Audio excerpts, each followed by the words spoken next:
A World of His Own is a clever, self-aware fantasy episode about the creation, authorship, and the blurred boundary between imagination and reality. Playwright Gregory West is relaxing in his study with Mary, a warm, affectionate woman he has created for companionship. His wife Victoria unexpectedly arrives and sees them through the window. When she bursts in, Mary has vanished because Gregory has burned the tape that contained her description, instantly erasing her from existence. Victoria interrogates him relentlessly. Under pressure, Gregory confesses an impossible truth. He can speak any person or object into existence by dictating their description into his recorder. To erase them, he simply destroys the tape. Victoria thinks he's insane until he demonstrates the power again. He recreates Mary, who sadly admits she's tired of being summoned and dismissed like a puppet. Gregory then erases her once more.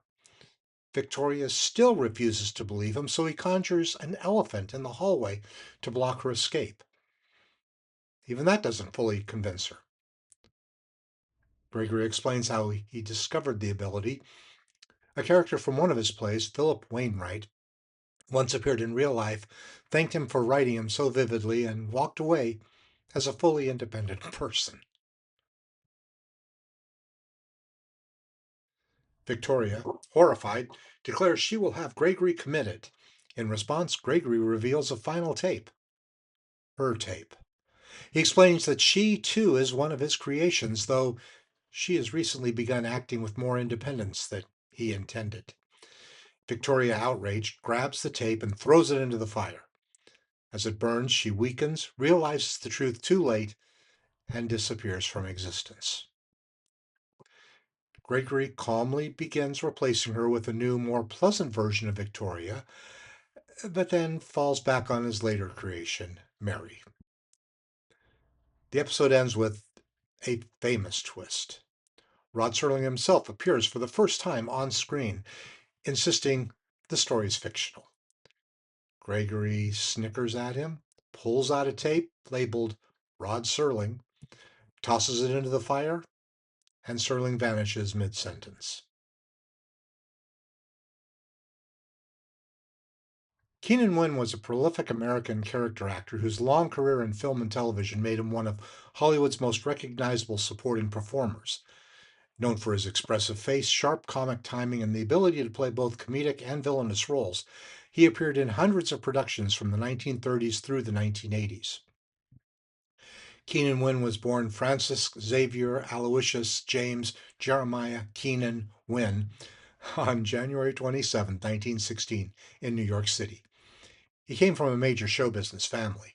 He was the son of legendary comedian and actor Ed Wynn, and his grandfather, Frank Keenan, was also a prominent stage and early film actor.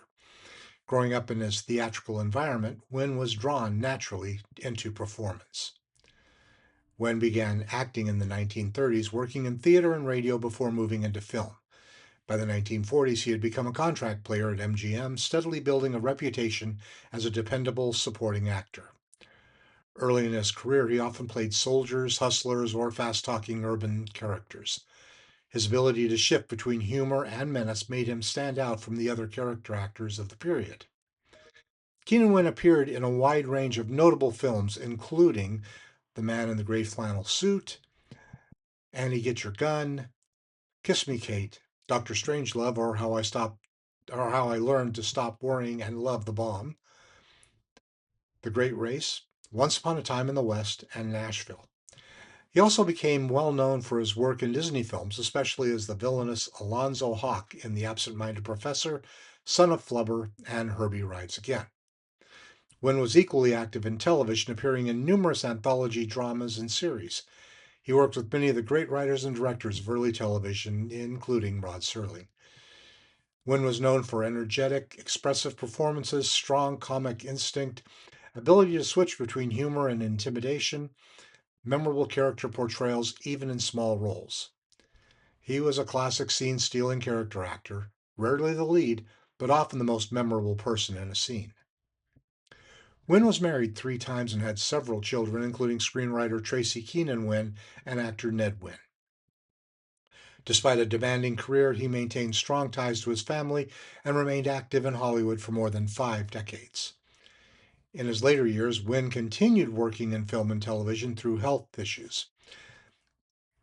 Those occasionally did interrupt his career. He appeared in projects such as Dallas and various TV guest roles through the 1970s and early 80s. Keenan Wynn died on October 14, 1986, in Brentwood, California, at the age of 70. Keenan Wynn is remembered as one of Hollywood's most versatile and enduring character actors. His performances earned a wide range of classic films and television shows, and his ability to bring depth and personality to supporting roles made him a favorite of directors. For Twilight Zone fans, his appearance in A World of His Own remains especially notable for its playful metafictional twist and charismatic, slightly mischievous performance as a writer whose imagination reshapes reality itself. Phyllis Kirk was an American actress known for her work in 1950s film and television, particularly her roles in suspense films and popular TV series. She became a recognizable face during Hollywood's studio era, often playing elegant, intelligent, and emotionally grounded supporting characters. Phyllis Kirk was born September 18, 1927, in Syracuse, New York. She studied acting in New York City, trained under the influential teachers such as Sanford Meisner, which helped her develop a natural, realistic acting style. Before entering Hollywood, she worked various jobs while pursuing stage work in New York theater. Kirk signed with major studios and began appearing in films in the early 1950s. She quickly gained attention for her poise and screen presence. Her most famous film role came in House of Wax, where she starred opposite Vincent Price in one of the earliest and most successful 3D horror films. She also appeared in such films as Crime Wave, Johnny Concho, and The Sad Sack. She often played women caught in suspenseful or morally complex situations rather than simple damsel roles. Kirk's television work became just as important as her film career. She found steady success in dramatic anthology series and early television drama. Her most notable TV role was as Nora Charles in the series The Thin Man from 1957 to 1959, where she starred opposite Peter Lawford as a witty, modern detective couple. The role earned her an Emmy nomination, and critics praised her intelligence and comedic timing. She also appeared in many major anthology programs, including Studio One, Playhouse 90, and Alfred Hitchcock Presents. Kirk was known for a refined, intelligent screen presence, strong emotional control, ability to play both warm and skepticism, naturalistic delivery suited to live television drama. She often portrayed modern, self possessed women rather than passive characters, which made her stand out in 1950s Hollywood. As film and television opportunities changed in the 1960s, Kirk gradually left acting. She became active in public service and later worked in public relations, including work with CBS. She was also involved in civil liberties, advocacy, and charitable events. Phyllis Kirk died in October 19th of 2006 at the age of 79. She's remembered for her iconic performance in House of Wax, her Emmy-nominated role in The Thin Man, and her memorable Twilight Zone appearance in A World of His Own. Her career remains the transition from classic Hollywood film to early television drama, and she remains a notable example of the sophisticated supporting actresses who helped define that era. Mary LaRoche was an American actress and singer whose career spanned stage, film, radio, and television from the late 1930s through the 1970s. She was known for her polished, elegant screen presence and for both refined supporting characters, especially mothers, professionals, and society women in both film and television. Mary Catherine LaRoche was born July 20th, 1920, in Rochester, New York. She grew up in a musical household and studied voice and piano at the prestigious Eastman School of Music. By the time she was a child, she was already performing on radio as a and as a teenager, she was acting in local theater groups. This early foundation in music and performance helped her shape a later career as a versatile stage and screen actress. LaRoche began her professional performing career in the late 1930s, working in Broadway musicals and operettas.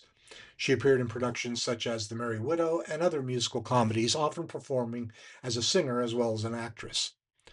Her stage background gave her strong vocal control and a natural ability to project warmth and sophistication.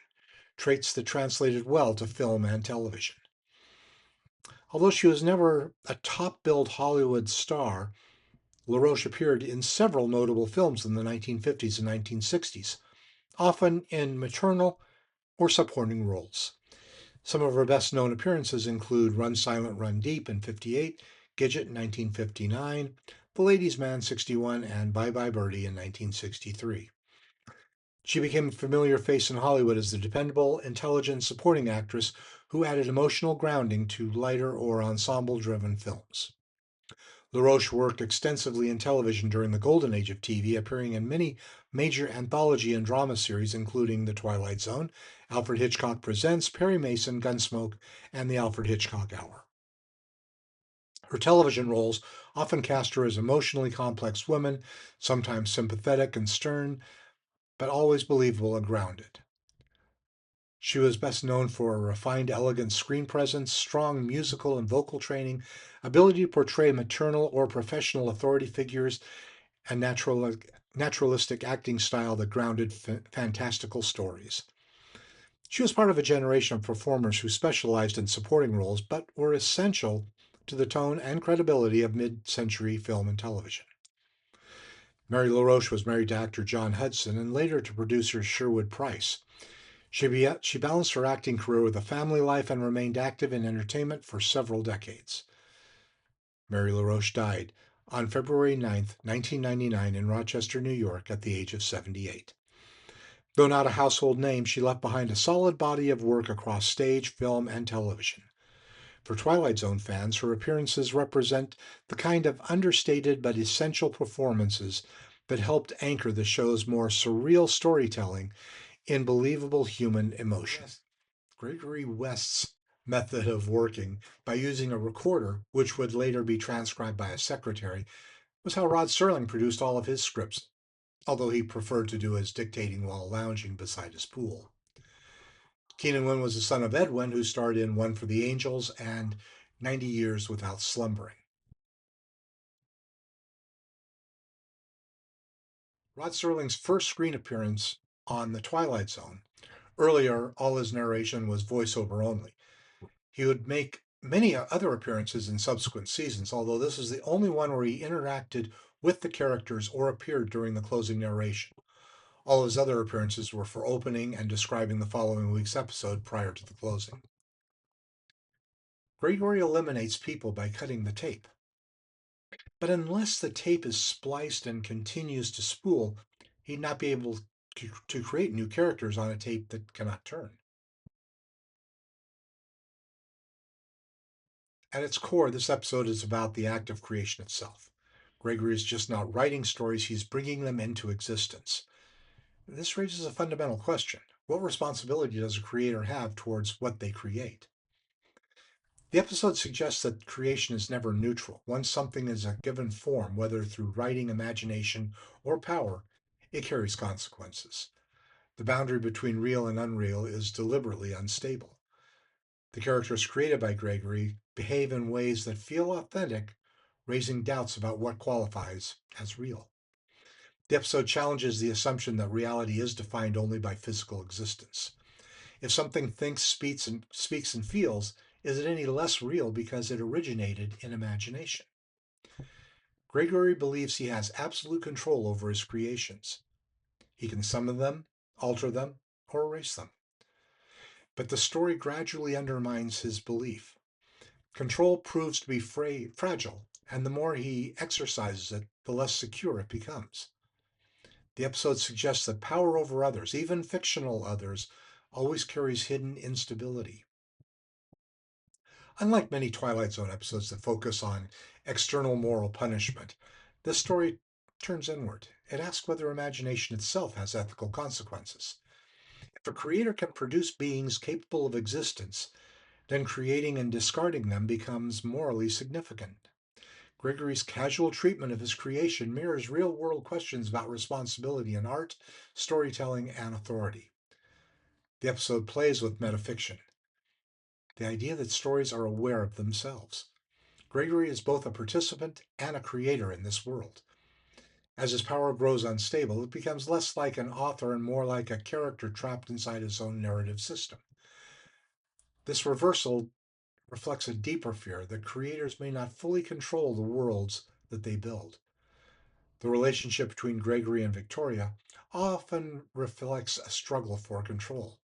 Victoria represents rational skepticism and moral grounding, while Gregory represents unchecked creative authority.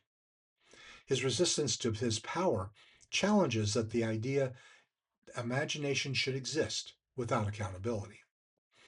And at a broader level, the episode functions as a commentary on writers themselves. Rod Serling suggests that storytelling is not just entertainment, it's an act with consequences. Writers shape perceptions, emotions, and ideas, and therefore carry responsibility for what they bring into the world. A World of His Own is unusual in the Twilight Zone because it's playful, self referential, and lightly comedic while still exploring the serious philosophical ideas. It does not rely on fear or tragedy, but on the conceptual reversal, the creator losing control of his creation. At its heart, the episode argues that imagination itself is powerful, but not free of consequence. Gregory West learns that creating something does not end with its creation. Whether those creations are literal beings or metaphorical ones, they have a life beyond the creator's intent. In the end, the Twilight Zone suggests that every act of storytelling carries responsibility, and that even a world of his own is never entirely his alone. Now, this episode, the last episode of the first season, a season that was packed with some of the best episodes ever written for the Twilight Zone, is a definite favorite of mine. I could rewatch this one over and over again. It is one of the most fun episodes, and having a twist at the end of finding out that his wife is really a made up character as well was worth the price of admission. But then to actually have Rod Serling, who had never appeared on screen except to introduce the following week's episode, which most people don't even know about because that piece of film is never shown on the reruns that are being shown on television stations like Sci-Fi or MeTV. For the first time, he shows up and actually almost insults the storyline, saying, "This is ridiculous. This is a story. Don't believe it. It's crazy." And then when Gregory goes over to the safe, pulls out an envelope and goes, "Tisk, tisk, tisk, Rod. You shouldn't do that." And holds the envelope up with his name on it and pulls the tape out. That is the ultimate in multiple twists. Having that second twist in the end of that episode is just icing on the cake. It's wonderful. This is a strong 5 out of 5. I hope you'll enjoy that one as well.